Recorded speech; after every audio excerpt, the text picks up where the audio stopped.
A happy learning to everyone who is watching and listening right now.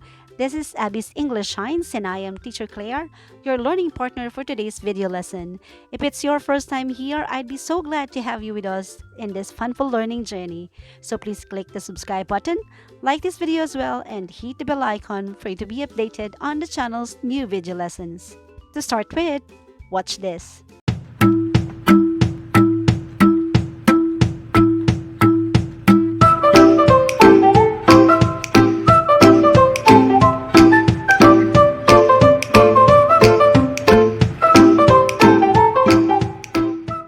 And for today's lesson, here are our objectives. First, to describe different purposes of communication. The second is to exemplify different purposes of communication effectively.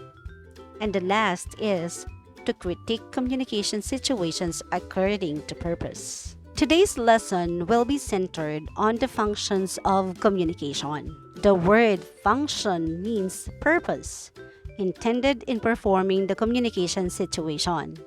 Meaning to say, ipinapakita nito kung ano ang intensyon ng pakikipagtalastasan ng isang tao sa kanyang kapwa. The primary function of communication is about communicating your ideas, thoughts, information, opinions, and views, and sharing messages with others in the most effective manner. Ang komunikasyon ay isang mabisang kagamitan para mahubog ang ating personal at professional na koneksyon sa ating kapwa.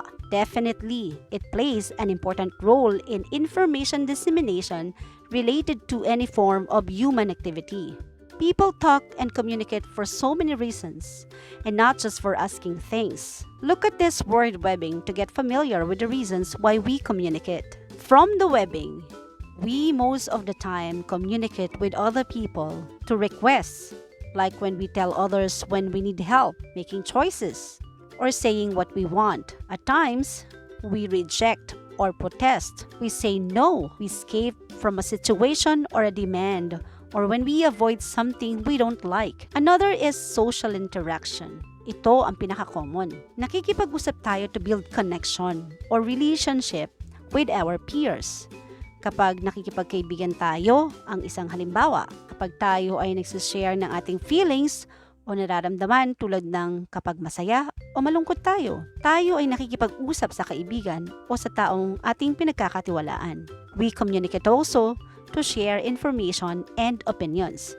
Kapag tayo ay nagkukwento ng ukol sa isang pangyayari o sa kung anong opinion natin sa isang bagay na nangyari, kahit ang simpleng pagbibigay ng direksyon sa taong naliligaw ay isang halimbawa ng communication for the purpose of sharing information. Ilan lamang yan sa mga dahilan why we communicate.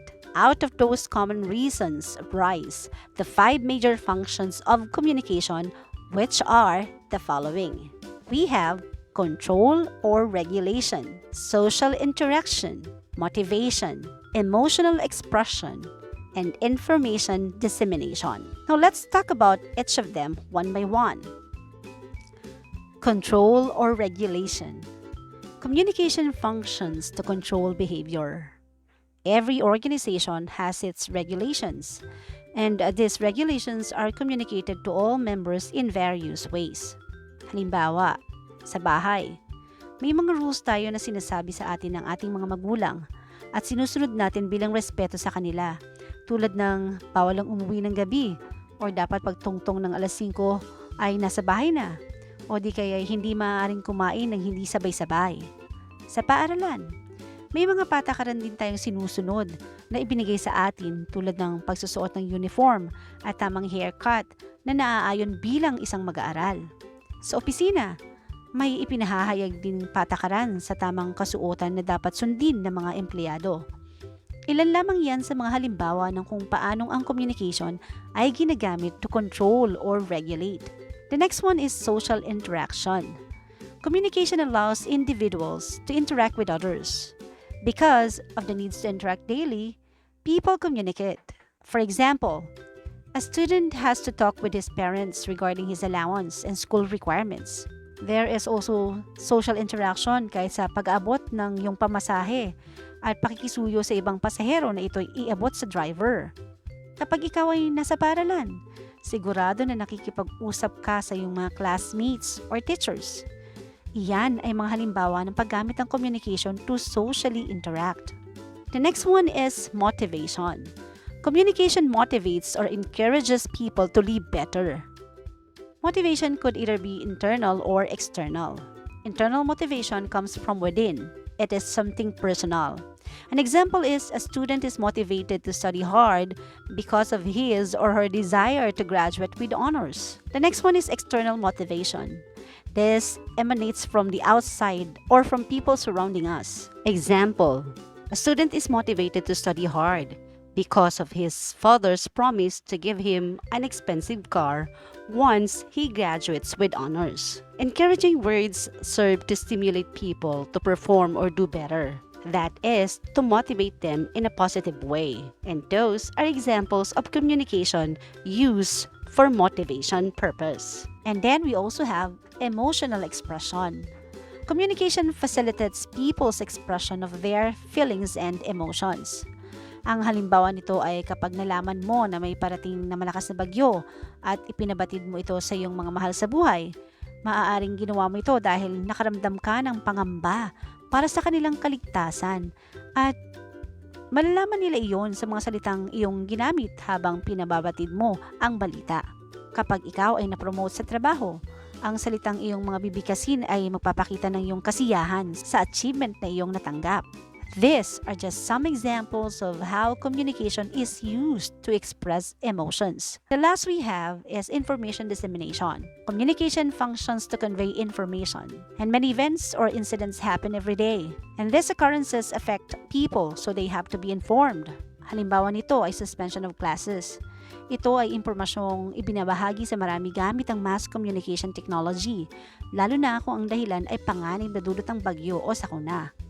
Kapag ang paaralan ay may bagong patakaran, ito ay ipinababatid ng administration sa pamamagitan ng isang pagpupulong kasama ang mga magulang. Yan ay mga halimbawa kung paanong ang communication ay ginagamit upang magbahagi ng mahahalagang impormasyon. At this point, let's assess on how well you learned from the discussion. Answer this 5-item quiz.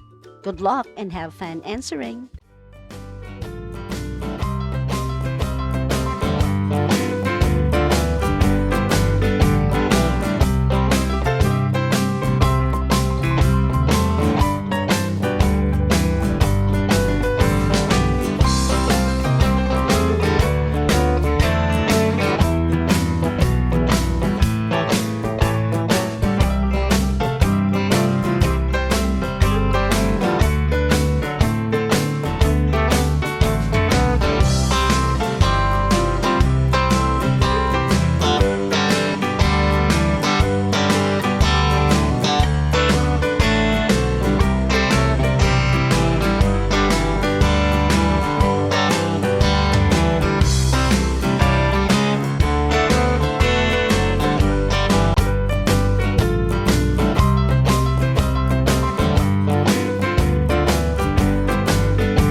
That's it for today. I hope you enjoyed and you learned from this short video lesson.